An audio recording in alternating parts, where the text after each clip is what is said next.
there's going to come a moment when you are not going to like me.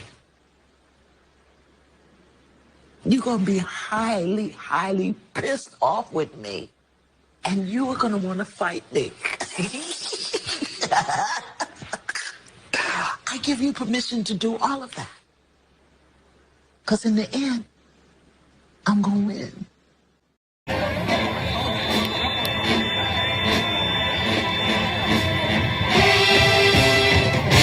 Tiger fans, welcome to episode 276 of the official Tiger Talk with the 1400 Club podcast, bringing you all the latest news, updates, and buzz surrounding your mighty JSU Tigers.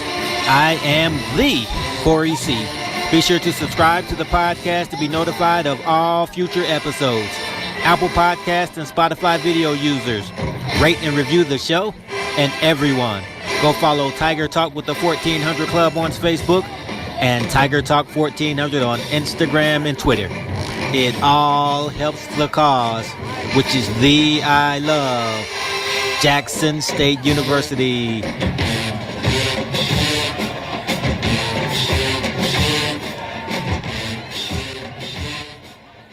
What up, fellas? 5-0. Yes, sir. Yes, sir. What's good? What's good? What up, Tiger Nation? What's going on, man? What up, Corey? What up, Ken? What up, the I Love family? What's good, fellas? Went to Bama, got in there, did what we supposed to do. Didn't go down like we thought it would go down, and a little bit of controversy after. That's the day.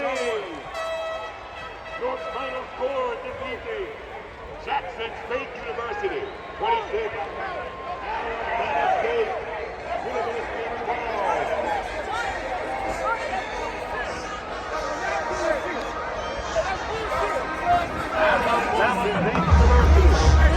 This is what I'm gonna say. I'm gonna take a different approach because I did.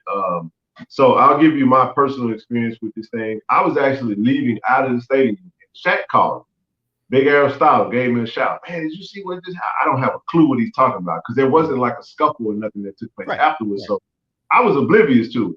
And then before I could even get down out of the stadium, I was getting inboxes.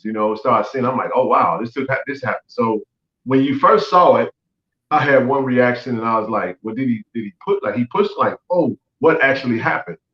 But then when you look at the other angle, then you look at what he had to say and why he did what he did. I'm gonna say this, fellas. I'm actually okay with it. I'm gonna tell you why I'm okay. Now I'm gonna say it two different ways. Okay, everything that you said, he meant that. I'm okay with a man speaking his mind and saying what he felt. He put all his cards on the table.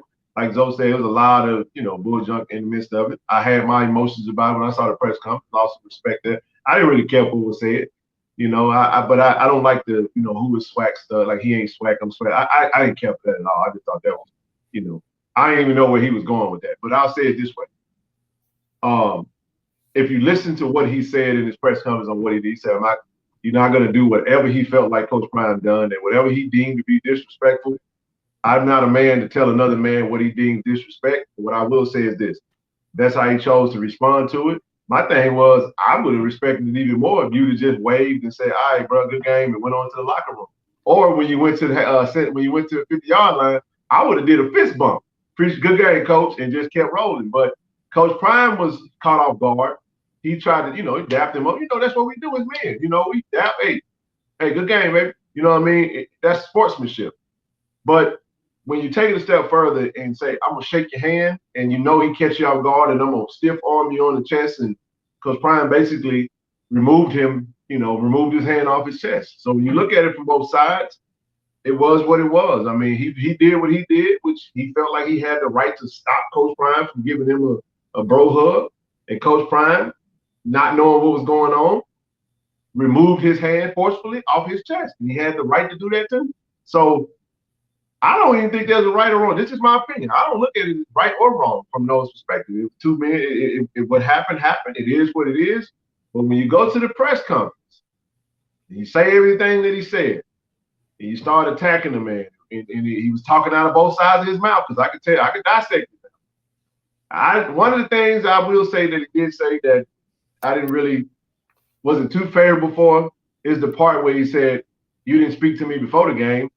Why am I going to broke Dappy up?" And I was like, that came off as a bit entitled. I'm like, you didn't also speak to him. You could have. It's not like you went and tried to speak to Coach Prime and he ignored you.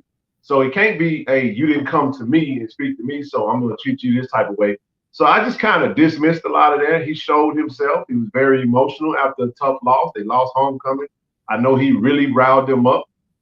And then when you get to the video footage, all the other stuff that took place, a lot of disrespect that was going on, a lot of things Coach Prime said. I'm going to just say this and I'm going to leave it alone. I'm okay with it. The only thing I request is that everybody, when you do it, don't feel some type of way when you come to get Jackson and get that same treatment. That's all I'm gonna say about that. So, you know, you can have the antics, you could be, you know, professional, unaccommodating, all those things. I'm one of those fans that like to make it uncomfortable for the opposing team. So I don't want a visitor side anymore. I want us to pack the bench so they don't have nowhere to sit. You get what I'm saying? So that's my take on